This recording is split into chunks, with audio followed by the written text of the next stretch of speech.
Okay, so I wanted to be more animated with this video, but it's night and I feel like I have to super limit myself. I don't know. Um, Regardless, we're gonna jump into a TED Talk, and we're gonna this. It's pretty much the TED Talk defense of anarchism, the video we're all striving for, the video that humanity needed, the talk that humanity needed, but no answers are promised because that would be fascist. Anyway, so let's jump into this. I'm going to try to convince you of something today which I think will be difficult. I shall probably fail in that endeavor. All right, so this individual, he starts off very, very slow, and so obviously not going to have the whole video in here. This is kind of the TED Talks that I don't like. I do. There are some TED Talks that are great. I do not like the overall idea that TED Talks are like the end-all, be-all of like experts, because a lot of the time it's just. I mean, maybe this is TED Talks thing, but what I see is like these people's own personal experiences, and then they're given a platform as if they are an expert. So kind of like this idea of salespeople who write books, and then they pass off these books. I've seen this as a real estate like tip to get more sales. Write a book, and then you're perceived as an expert, and it works. And that's kind of what I perceive going on at TED Talks is just this expert mentality or this expert position when these guys are just going off their own personal experiences, and it's just like you don't know. Okay, but this is an example of a TED Talk that I'm not particularly fond of. I had a crisis myself to go through that process. In my favor is the fact that I think we may be in a period of crisis right now, certainly an environmental crisis, an economic crisis of a concentration of wealth in the hands of a few. All right, if you're taking notes, note that will be on the test. That is a line that is very telling of this guy's worldviews. And of course, a political crisis, which is all too evident in the rise of populism, nationalism, society divided against itself. So a couple of these things are interesting to be called a crisis. Populism and nationalism. Populism is just an appeal to the everyday man. Nationalism is just a pride in country, or patriotism for another word. Maybe he's using them as buzzwords, maybe he's using them as maybe he has his own definition. Depending on where you go, you can see different definitions. We see it all the time, and my goodness, I wish we could agree on some definitions. But in my opinion, these sound like buzzwords, and it's just a way to kind of rile people up. I mean, there can be bad forms of nationalism. There can be bad forms of populism, and that's so for populism. If you're using populism to gain power, to further your own ideals, to detriment other people, then yeah, sure, maybe that could be a bad form of populism. If you're using nationalism in some contexts, white nationalism or just any racial nationalism is not really the ideal way to go, in my own personal opinion. But but then you have to add hyphens. You have to hyphenate the populism and nationalism to get them to be bad, because at their root cause, or at their root core, they're fine. They're fine ideas. They're not inherently bad. I wouldn't say inherently good, but they're not inherently bad. I'll tell you that much at least. I personally think that they are good things. There are things that can be used for good, especially if you have a community that comes together, flies under one flag, and works together to further what your ideals are. And if you don't like that team, there's plenty of other teams out there. And the good thing about America, though, is if you don't like that team, you can build up a coalition. You can see if anyone else doesn't like the team, and you guys can change it for the better. So I don't think, so if you have a different form of nationalism that just kind of steers you in a different direction, that's fine. But just nationalism at its core shouldn't be a dirty word. It should be a good, and that's a frustrating thing to me. And if you're ever paying attention to protests, just pay attention to the chants, and see if you've ever seen this. I've never seen it. I see it a lot from conservatives when they protest or they're chanting or they're doing whatever they're doing in a conglomerate or in a group. I've never seen leftists break out into a USA chant. I've only seen conservatives. I mean, there's probably one or two out there, but not nearly as much as conservatives, and they snap to it. The USA just doesn't, they don't even have to think about it. So I'm not saying they're less patriotic, but hey. Order, it is not chaos, it is something in between. This is the definition of a complex system, of complexity. Okay, so I just wanted to throw this line in because I hate it so much. This one made me laugh. No, I guess I'm not sure. I tried to look that up because I felt dumb for not knowing it for a second, or just in case. And I looked up complex system of complexity, got nothing. No hit, zero, got complex system. It's in fact not the definition of a complex system at the very least. So maybe he's talking about something else. But there's a lot that I'm kind of glazing over here from him. It's just kind of his backstory. Like, I was in the government. I believed in capitalism. I believed in representative democracies. I thought they worked, and then I thought, hey, maybe these don't work. So it's kind of it's not really the meat of everything that he's getting to. There's much better things and infuriating things to get to. Complexity theory tells us a number of things about the world. First of all, it's impossible to understand a complex system from the top down. It's constantly dynamic. There are far too many moving pieces. If you take a snapshot of it at one moment, it's already changed. This means it's very difficult to understand that system. None of us can truly understand it, let alone a government looking from the top trying to manage that system. It makes it very, very difficult, if not impossible. So I'm guessing this is pretty much him calling government systems complex systems, and I in a way they are, and obviously, and this is where I'm confused on because he says the government looking from the top down, and that's a rough thing to wrap my head around, because if the system that's complex is the government, it's the government that might be complex within itself. So I mean, if you think of it in terms of like bureaucracy or anything, but and then he's gonna morph into pretty much the people, the population, and he's saying that the government is above the people, which doesn't make an entirely a lot of sense. It's really hard to find where he's really trying to grasp at as of right now, and by calling the government a complex system, and that's why it doesn't work. Or is he calling society within itself a complex system, and with government trying to act as an authority makes it difficult for them to regulate the system, which yes. So when I first watched this video, I was like, I didn't want to like it, but I was like, dang, this guy's making a lot of good points. Government needs to be smaller, and then you'll see where he kind of starts to divide off, and then holes just start ripping in his argument, that it's just like, okay, what about this, so. To manage. This means, for one thing, that change is unpredictable in that system. If you pull a lever at one end of the system, as a government might with a policy, you can't predict the outcome at the other end of that system of what that policy might produce. It's unpredictable. What? It's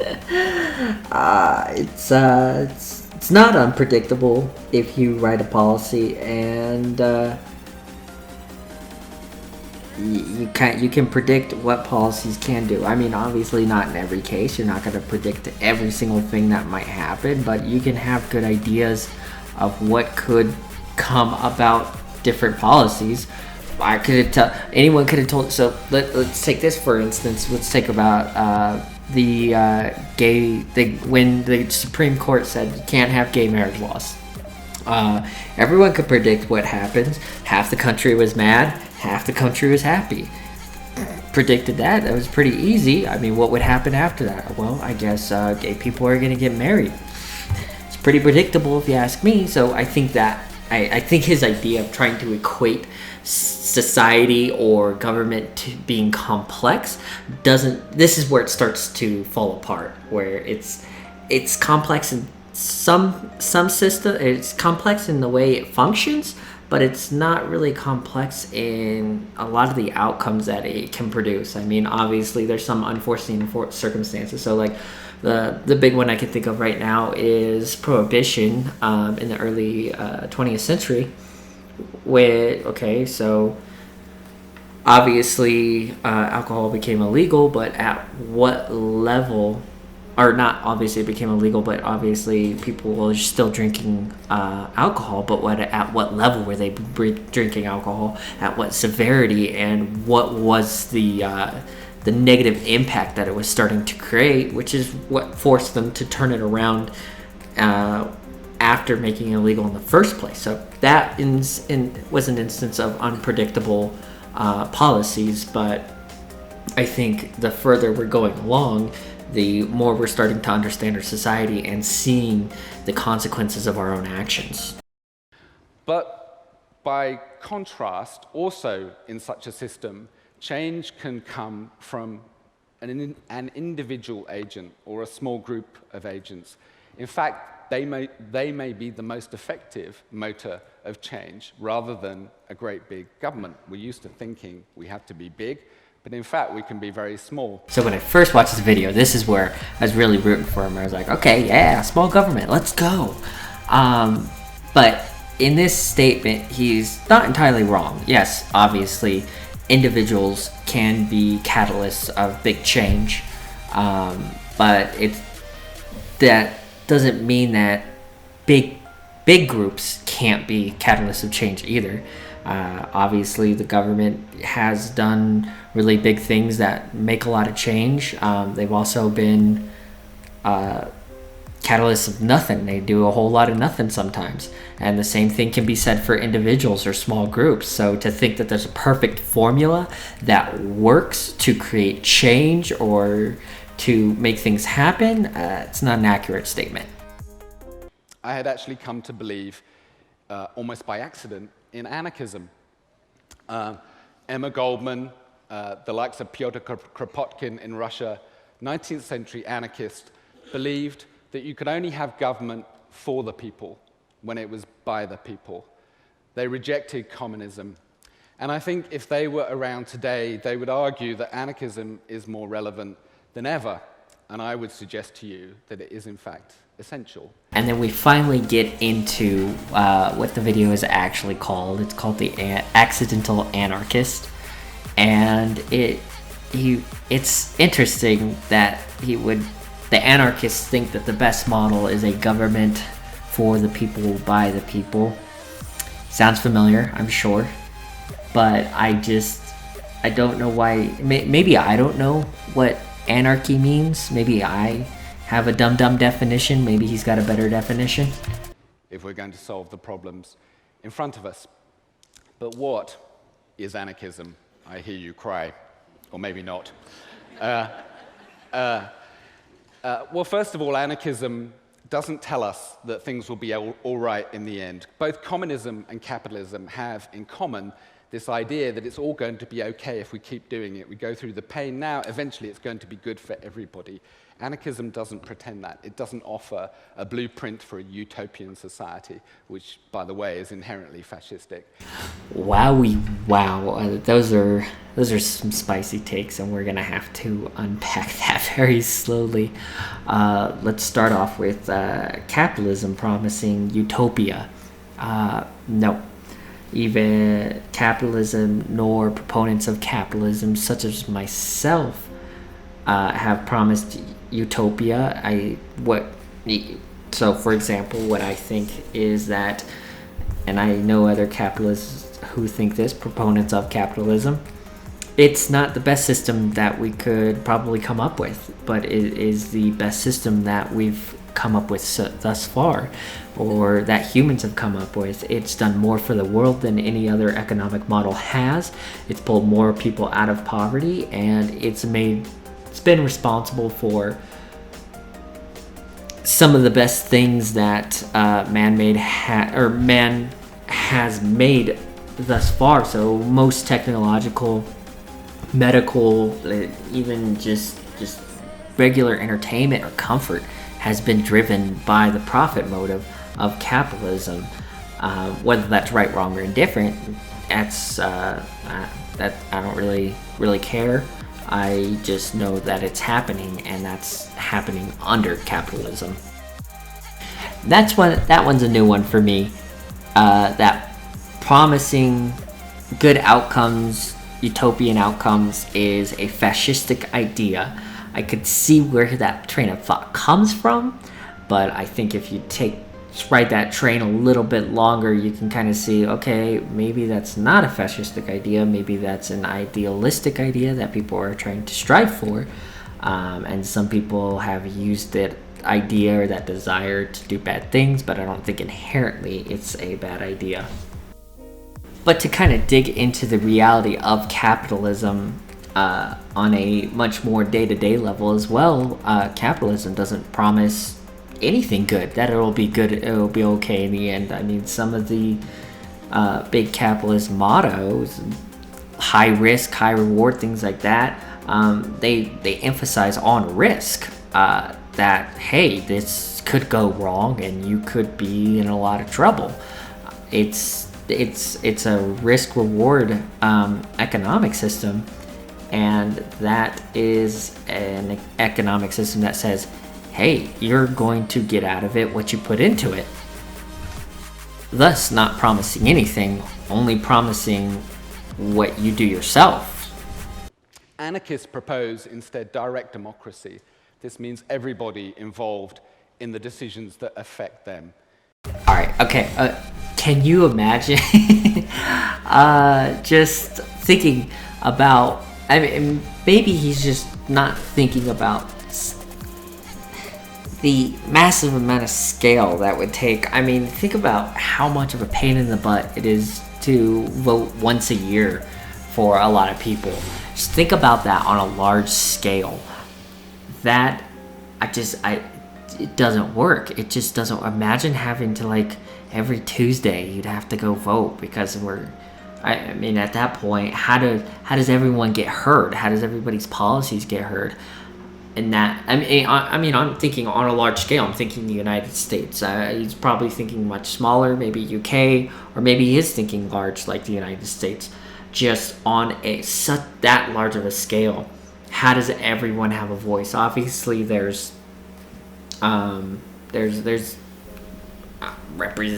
direct democracy, which holy smokes, I couldn't imagine in the United States. But then you take it, and with as diverse as America is specifically, that just woof. And then I think we still kind of run into the same issues that we have now. We're still just as divided. I mean, there's a reason that we have things like the Electoral College, because so this is just the Electoral College. This is why proponents of the Electoral College are like, yo, let's go, because then we'll look at the rest of the country as flyover country. And then essentially live when California, New York, and then you have some East Coast states, and then the rest of the country, who gives a crap? And then you go, okay, what's good for California? What's good for New York? How's that good for Nebraska? How's that good for Kansas?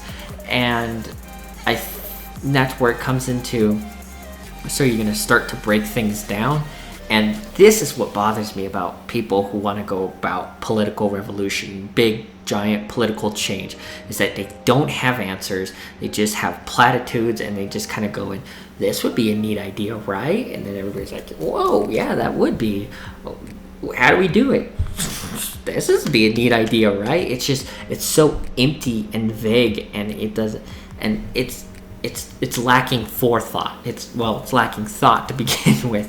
And I love the ideals. I love, hey, get rid of racism. Hey, get rid of people fighting against each other. Okay, how? There's no answers there. What are you doing? Why are you even talking to me then? Okay, go get some answers before just saying, hey, anarchism is good because, But more recently, direct democracy has been practiced by tens of thousands of people in a large city in Brazil called Porto Alegre, where thousands of people took part in debates to decide the priorities for the city budget. After 10 years of this, the World Bank, of all people, did a study of the results, and the results were extraordinary. Though perhaps predictable if you think about it, if you include rich and poor alike in decision-making, the outcomes of those decisions are going to be more equitable. And sure enough, when the World Bank looked at Porto Alegre, they found that things like sanitation, healthcare, and education were much more fairly distributed than they had been before this experiment in participatory democracy began. They also found, interestingly, that both politics, the ugly form, partisanship, and corruption all dramatically declined, which again makes sense, because if politicians are not allowed secretly to carve up a budget and pay off their cronies, why do you need political parties at all? You just decide. Anyway, it works. This is a system that has been proven. It's not a wild idea. Anarchism isn't chaos. People think, oh, it just means, everything a free-for-all. It's not that at all. So thank goodness it works in one city, guys. That's it. We're done. It's time to go home. Pack it up. Gosh, could you imagine? Could you imagine developing a drug, testing on one person, worked good, worked fine, did what it's supposed to do, no side effects. Okay, pass it through. It's good. I tested Steve. Steve didn't have any issues with it, so I think it'll be good for everybody. Could you imagine that line of thought? Just, it worked for this group of people right here. It's gonna work for everybody. Trust me. I tested it over there. It's tested it once, worked out fine. An actual joke, and so this is where this guy, you just can see his argument just start to fall apart. It's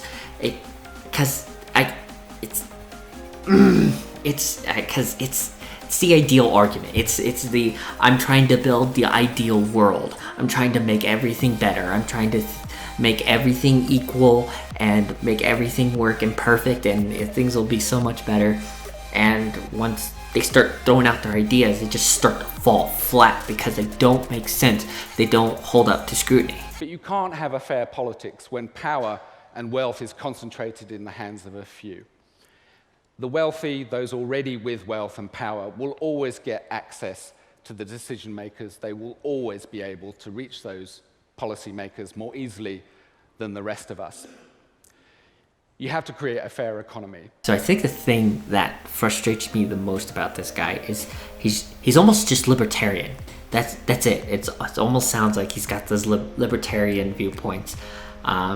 He obviously doesn't, but I think that's just like, okay, just move over, just start advocating for small government, maybe not no government, because that creates its own set of problems that you probably don't want to deal with. You're probably not thinking about either, based off of everything else you've said in this whole entire video. But I think he's right there, and I think that's the thing that frustrates me the most. Also, there's that platitude thing again there at the end. We have to create a fairer economy. Well, that's awesome. He solved it. Just create a fairer economy. We did it. What does that mean? I mean, as of right now, he's starting to mix economic systems with government systems, and now I'm getting very confused on what he's actually talking about. He's not talking about anything. He's just mishmashing things, and he's confusing things. A lot of people do this a lot. And capitalism is a fair economy. It's, yeah, if you work hard, you get money. You don't work hard, you don't get money. Maybe he's using a different word or a different definition for fair. But, I mean, I don't see a fairer economy than capitalism. Anarchists do not propose state ownership as the answer. They propose instead that everybody who contributes to an enterprise should be a beneficiary of that enterprise. They should be an owner of that enterprise. They should have a say in the future of that enterprise. And there you go. It's not communism, but it's communism. I mean, if any of that sounds familiar, it's because it should be. Essentially what he said was workers should own the means of production, which is a very popular line from communists. And because that's the economic model, that's what they advocate for. And he's saying we don't advocate for state ownership because that's socialism. He wants communism. How do you get to communism? Through socialism. So, I mean, essentially, the way that this model should work out, it means he's going a roundabout way to say he's a communist and not an anarchist. Maybe he's calling himself an anarchist to be an edgy boy. But to get to communism, you go through socialism. And he's advocating for communism. Like, just call it communism. I mean, why hide under the guise of anarchism? It doesn't make sense. It's because he talks about how he read and he studied and he looked through the complex system of complexity, and he somehow arrived at anarchism and not communism. I mean, that's not saying. Well, I'm saying you're wrong if you think communism is okay. But I mean, you can have your own opinion. Just say it. Don't be afraid. To me, it just comes off, I'm just trying to be an edgy boy who says communism is cool, or I'm just trying to get on a TED stage. So that's the other theory. Those are my two theories for this guy. This is, of course, the cooperative model. And again, it works. Spain's 10th largest company is a conglomerate, a cooperative called Mondragon. There we go. It worked in Spain in one company. The 10th largest company. 10th largest is pretty good, but it's not the largest. The largest is probably a profit-driven, capitalist, crazy company. The company exists under capitalism. I mean, what's wrong with the company existing under capitalism? Why do we have to reform the entirety of society to get to communism? And this is why and this is probably why he's mixing up the economic system with the government system, is because in order to get to communism, you have to go through socialism, because the only way to take, I mean, this is probably not the way they would phrase it, but in order to take the rights away of business owners, property owners, is because the government has to do it and enforce communist policies, which we'll probably never get to, because then that's how dictators are created. And yeah, we know all about Russia, don't we? And North Korea, and Venezuela. This produces something extraordinary. This produces society that is fairer, that is better, where there is more cooperation, less division, more harmony, more love. Hey, not promising anything. Not promising it's going to be okay in the end. Not promising that we're going to get to utopia, because that's fascistic. But we'll get more love, and more harmony. But this won't happen on its own. No politician will legislate for this kind of society to arise. It will have to be built and tended to constantly. It's not something that we can just expect to happen through the dialectic of history. And indeed, the dialectic of history tells us that things change. Nothing can be taken for granted. It's pretty clear that the current dispensation that left us very comfortable in the late 20th century of representative democracy and a kind of capitalism, that dispensation is coming to an end. And the question is, what will replace it? And it's pretty clear what will replace it right now, and it's not pretty. And unless we act, that will continue to be our future. All right. this clip is instrumentally important to my argument and his argument, which is that he didn't say anything. He didn't say a single thing. He said, we have to act, and this all comes back to, what is your plan? What do you propose we do? Do we do anything? Is there something we can do? Essentially his answer is, it's gonna change. What we're doing now is gonna be over, and then something bad's coming, but we need to do something. We need to act now. What do? There's nothing there. It's just platitudes. We must act. We have to do it. If we don't do it now, then the bad thing's gonna come. Just platitudes. Nothing of concrete, like, substance. And that's frustrating on a whole new level, because this is somebody, you have to look at his framework. He thinks that something extraordinarily bad is coming to us all, that's going to make everybody's life worse, that's going to bring about great inequality, and is going to be something even worse than what he thinks is really bad right now. And his answer to that is, we have to act. Gotta do something, right? What do? Gotta act. This is something you think is catastrophic, and you're just telling me I gotta act? If I thought something catastrophic was gonna happen, and I had very good idea, which he should have a conviction on that this is going to happen, I would be up on that stage going, hey, you guys need to be freaking out right now, and you need to call this person, you need to write this letter. And I'll give you an example of where I've seen this in the real world, where I've seen it myself, is I went to the Wall Street protest, one of the Wall Street protests where I live, and I didn't really understand politics at the time. I was probably naturally right-leaning because of my parents. And I was listening to the guy, and he sounded like he was making some good points. He's like, hey, government's bad, they're doing this bad thing. And I'm like, yeah, government is bad. And he's like, yeah. And I was like, why aren't you taking up arms? Why aren't you doing something? And he's like, well, what? He's like, hey, man, if that's what you want to do. And it's just, you see that conviction just flood away. Like, when it comes to doing something, then it's like, okay, I'm out here protesting, man. I'm yelling at the clouds. What more do you ask from me? It's just platitudes. It's no action and just platitudes. And on the most grand level, it is absolutely pathetic. So for me, anarchism has become much more than a merely political or economic philosophy.